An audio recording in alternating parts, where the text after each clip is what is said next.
స్తోత్రం కలుగును గాక. ఈరోజు దేవుని వాగ్దానం శుభకార్యక్రమంలో మిమ్మల్ందరినీ కూడా ప్రేమపూర్వకంగా ఆహ్వానిస్తూ ఉన్నాము. నేటి లేఖన భాగము యెషయా గ్రంథం 49వ అధ్యాయము 15వ వచనము. స్త్రీ తన గర్భమున పుట్టిన బిడ్డను కరుణింపకుండా తన చంటి పిల్లను మరచున వారైనా మరచుదురు గాని నేను నిన్ను మరువను. దేవునికి స్తోత్రం కలుగును గాక. ప్రియదైవజనమా, ఈ ఉదయకాల సమయంలో పరిశుద్ధాత్మ మన ధైర్యపరుస్తూ బలపరుస్తూ చక్కని మాటలు బోధిస్తూ ముందుకు నడిపిస్తూ ఉన్నారు. ఇక భూలోకంలో ఉన్నటువంటి మానవాళిలో స్త్రీ తన కడుపులోంచి పుట్టిన ఒక బిడ్డను మరుస్తుందా అని ఒక ప్రశ్న ఉంది. ఆ ప్రశ్న తర్వాత జవాబు, వారైనా కొన్ని సందర్భాలలో మర్చిపోతారు, కానీ నేను మాత్రం నిన్ను మరువను అని సైన్యములకు అధిపతి అగు యెహోవా సెలవిచ్చుచున్నాడు. ఆయన సర్వమును సృష్టించినటువంటి వాడై ఉన్నాడు. నిన్ను నన్ను కలుగజేసిన వాడుగా ఉన్నాడు. అయితే కలుగజేసిన వాడు ఏమని పలుకుతా ఉన్నాడంటే, నేను నిన్ను మరచిపోజాలను, నేను నిన్ను మరచిపోను, ఎప్పుడు కూడా నీవు నా అరచేతుల్లో ఉన్నావు అని చక్కటి మాటలు తెలియజేస్తూ ఉన్నాడు. ఆయన చేతుల్లో మనం ఉన్నాము అంటే మన క్షేమంగా ఉన్నామని అర్థం. దీనికి ఆయన చేతులు గాయమును కడతాయి, రక్షణను కలిగింపజేస్తాయి, శత్రువును నాశనం చేస్తాయి, బలమైనటువంటి విజయాన్ని మనకు అనుగ్రహింపజేస్తాయి. దేవునికి మహిమ కలుగును గాక. ఈ మాటలు చెప్తున్న సమయంలో ఒక చక్కటి పాట గుర్తుకొస్తా ఉన్నది.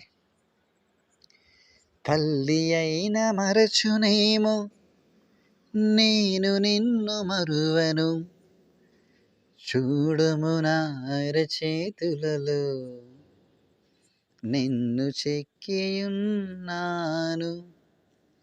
నీ పాదము త్రొట్టిల్లనియను నేను, నిన్ను కాపాడువాడు కునుకడు నిదురపోడు అని చెప్పి వాగ్దానము చేసిన యేసయ్యా తల్లిలా లాలించును, తండ్రిలా ప్రేమించును, తల్లిలా లాలించును, తండ్రిలా ప్రేమించును, ముదిమి వచ్చు వరకు ఎత్తుకొని ముద్దాడును, చంకనెత్తుకొని కాపాడును యేసయ్యా తల్లిలా లాలించును, తండ్రిలా ప్రేమించును. అవును ప్రియదైవజనమా, తల్లిలా లాలించేటువంటి దేవుణ్ణి మనం కలిగి ఉన్నాము. ఎంతటి ఓదార్పును దేవుడు మనకిస్తాడు అంటే, ఎంత ధైర్యమును, భరోసాను, ఆశను దేవుడు మనకు కలిగింపజేస్తాడంటే, ఎంత నిరీక్షణకు మనం నడిపిస్తాడంటే అది మనం వర్ణించలేము. అది అనుభవించిన వారికి మాత్రమే ఆ శక్తి ఏంటో తెలుస్తుంది. దేనికి మహిమ కలుగును గాక. అన్ని సందర్భాలలో మన వారందరూ కూడా మనకు దూరంగానే ఉంటారు, కానీ నిరంతరము మనకు తోడైండి మన ప్రొటెక్షన్ చేసేది ఇదిగో మన యేసయ్య మాత్రమే. అందుకే ఆయన ఏమంటున్నాడంటే, తల్లిలా లాలించేటువంటి వాడు, తండ్రిలా ప్రేమించేటువంటి, కాపాడేవాడుగా ఉన్నాడు. ఎన్ని ఆటంకాలు రావచ్చు, ఎన్ని అపాయాలు రావచ్చు, ఎన్ని నిందలు రావచ్చు, ఎన్ని అవమానాలు రావచ్చు, ఎంత వ్యతిరేకత రావచ్చు, ఎంత భరించలేనటువంటి స్థితిగతులు రావచ్చు, అయినా కూడా మనం సజీవంగా ఉండగలుగుతా ఉన్నాము అంటే ఆయన తల్లిలాగా మనం లాలిస్తూ ఉన్నాడు, తండ్రిలాగా ప్రేమిస్తూ ఉన్నాడు, ప్రొటెక్షన్ చేస్తాను. ఆయన అరచేతులలో మనం ఉన్నాము కాబట్టి ఇంకను మనము సజీవంగా నిలవగలుగుతున్నాము, బ్రతకగలుగుతూ ఉన్నాము, ముందుకు సాగగలుగుతూ ఉన్నాం. అయితే ప్రియదైవజనమా, ఎప్పుడు కూడా అధైర్యపడడానికి వీల్లేదు. పై వచనంలో కూడా ఈ మాట రాయబడినది, నా దేవుడు నన్ను మర్చిపోయి ఉన్నాడని అక్కడ ప్రజలు అనుకుంటున్నారని వాక్యం సెలవించబడింది. అనేక సందర్భాలలో మనకు కూడా అటు ఆలోచన వస్తుంది, అయ్యో నాకెందుకు ఇట్లా కష్టం వస్తుంది, నాకెందుకు ఇట్లా ఆవేదన వస్తుంది, నేను భరించలేకపోతా ఉన్నాను, నా దేవుడికి నా ప్రార్థన అందడం లేదా, నా దేవునికి ఈ ప్రార్థన చేయడం లేదా, నా దగ్గర తప్పిదం ఉందా, నాది మన దోషం ఉందా అని మన నానా రీతులు అనుకుంటాము. కానీ మన దోషములకు దేవుడు, మన పాపములకు దేవుడు క్రయధనముగా తన రక్తం ఇచ్చి, ఇదిగో నిన్ను నీతిమంతులుగా చేసి పరిశుద్ధులుగా ఆయన మనం మార్చి ఉన్నాడు. దేనికి స్తోత్రం కలుగును గాక. నువ్వు ఆయన కుమారుడు, ఆయన కుమార్తెవు. నీలో ఏ దోషం లేదు, నీలో ఏ పాపము లేదు. ఎందుకు మనం నలగొట్టబడుతున్నాం అనే శ్రమలలో మనము పాలు పొందుతూ ఉన్నాము. ఇది అనుభవము, ఇది మేలు, ఇది దీవెన, ఇది ధన్యకరము. రేపు నిత్య మహిమలో ఇది ఒక ఘనత ప్రభావములకు ఆపాదిస్తుంది. ప్రభు అట్టి కృప మనకిస్తా ఉన్నాడు. కాబట్టి దయచనమా అధైర్యం చెందక ధైర్యం నిలబడాల. శద్రకు, మేషకు, అబేద్నెగోలు, దానియేలు, యోసేపు వీరందరూ కూడా వ్యతిరేకమైనటువంటి పరిస్థితుల వారు ముందుకు సాగారు.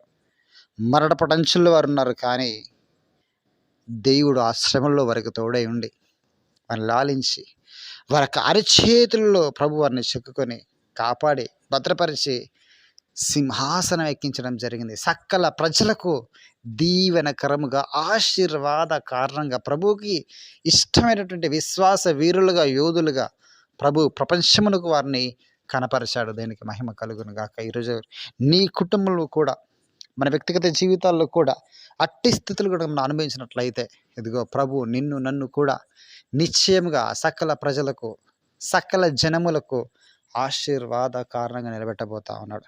ఆయన మహిమ కొరకు నేను నిలబెట్టబోతుండగా అధైర్యం చెందదా వీల్లేదు, భయపడడానికి వీల్లేదు. యోనా కూడా చేప కడుపులో ఉండడం జరిగింది.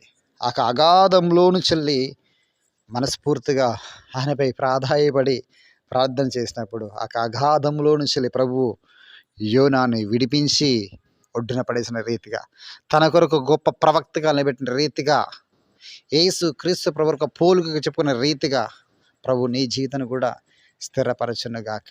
ఆమేన్. దీని మాటలు దీవించి ఆశీర్వదించునుగాక. ప్రార్థనతో ముందుకు సాగుదాం. స్తోత్రం ప్రభువా, పరిశుద్ధుడానికి వందములు తండ్రి.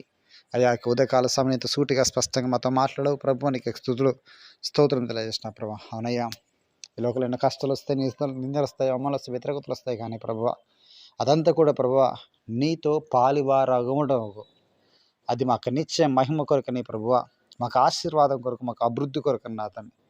ఎంత సూటిగా స్పష్టంగా మాతో మాట్లాడవు ప్రభు. నీకు వందలు తండ్రి.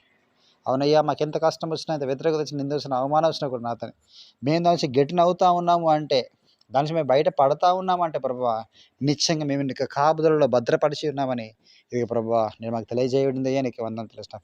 మాతో పాటు ఉన్నందుకే, నీ అరచనలు చెక్కున్నందుకే నీకు కృతజ్ఞత ఆస్తులు స్తోత్రం తెలుస్తాం. నీవు మమ్మల్ని మరచిపోలేదని జ్ఞాపకం చేసావయ్యా. అందరి బట్టి ప్రభు నీకు కృతజ్ఞత ఆస్తులు స్తోత్రం తెలియజేస్తున్నాను ప్రభు. ఎందరైతే తనకి వారి వ్యక్తిగత బాధను కూడా నాతో ఇంక్లూడ్ చేస్తూ ప్రార్థనతో ముందుకు సాగుతుంటారు నా తండ్రి. ఆ బిడ్డలందరూ కూడా మీరు దీవించండి, ఆశీర్వదించండి. యోనాని ఒడ్డున పడేసిన రీతిగా నా తండ్రి, శద్రకు, మేషకు, అబేద్నెగోలు మరణ గురించి బయటికి లేవనెత్తినట్లుగా తాను, దానియేలు తన సింహపు గుహల నుంచి బయటికి పడవేసి తను వీరందరినీ సింహాసనం ఎక్కించిన విధంగా నా తండ్రి, నీ కొరకు బలంగా వాడుకున్న రీతిగా నా తండ్రి, నీకు మహిమ కొరకు వాడుకున్న రీతిగా నా తండ్రి, నీ ప్రజలందరినీ కూడా నీవు గొప్పగా వాడుకొని మహిమ మీరు మాత్రమే పొందాల్సింది ఆలోచన. నీవు నిత్య ఆశీర్వాదం, నిత్య మహిమకు నీ వీళ్ళందరూ వారసుల ఒకటకు నీవు కృప చేతి మహిమ మీరు మాత్రం పొందాల్సింది ఆలోచన. ఏ కుటుంబంలో వ్యతిరేకత ఉందో నా తండ్రి, అశాంతి ఉందో, అసమాధానం ఉందో, అనారోగ్యంలో తండ్రి, సమస్తాన్ని మీరు విడిపింపజేయండి తండ్రి. స్థితిలాదికంటే కంప్లీట్గా మార్చివేయండి ప్రభు. పిల్లలందరూ మంచి ఆయుష్ నింపండి, ఆరోగ్యం తండ్రి.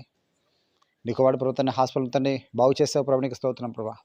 స్వాతంత్రం కూల్చివేస్తా ప్రభు నీకు స్తోత్రం తెలియజేస్తా ప్రభా. వీటిని కృతాన్ని ధైర్యపరిచి బలపరిచిన ప్రభా. శిలకు కావాల్సిన బలం, శక్తిని, సమృద్ధి దయచేయండి తండ్రి. ఆత్మబలం చేత ఆత్మశక్తి వచ్చి వేయని ఇప్పుడు తండ్రి. మరి తల్లిదండ్రులు తండ్రి బ్లెస్ చేయండి తండ్రి. తండ్రి రక్షణ నడిపించండి ప్రభా. కుటుంబ రక్షణ నడిపించండి తండ్రి. తల్లిని మీరు బ్లెస్ చేయండి ప్రభా. దీవించండి, ఆశ్రయించండి ప్రభా. యోనకు తోడైన విధంగా నా తండ్రి, శద్రకు, మేషకు, అబేద్నెగోలు, దానియేలు తోడైన విధంగా నా తండ్రి, నీ కుమార్తెకు నువ్వు తోడుగా నిండి అలాంటి గొప్ప కార్యం స్థితిలోకి నడిపించాల్సింది ప్రార్థన చేస్తే, నీ ప్రజలందరూ కూడా నీ హస్తాలకి అప్పచెప్పుకుంటూ, వారికి ఉన్న సమస్త హస్తాలకి అప్పచెప్పుకుంటూ, అలాగే నా తండ్రి నాన్నగారు జ్ఞాపకం చేసుకొని వారికి ప్రతి ఆయుసం విడిపింపజేయండి తండ్రి. ధైర్యపరచని, బలపరచని ప్రభా. శక్తిహీన సమయంలో ప్రభా, మరణంలో ఉన్నప్పుడు నా తండ్రి మరణం నుంచి విడిపింపజేసి ప్రభా, ఆయుష్ను పొడిగింపజేస్తా ప్రభా. నీకు వందనములు తండ్రి.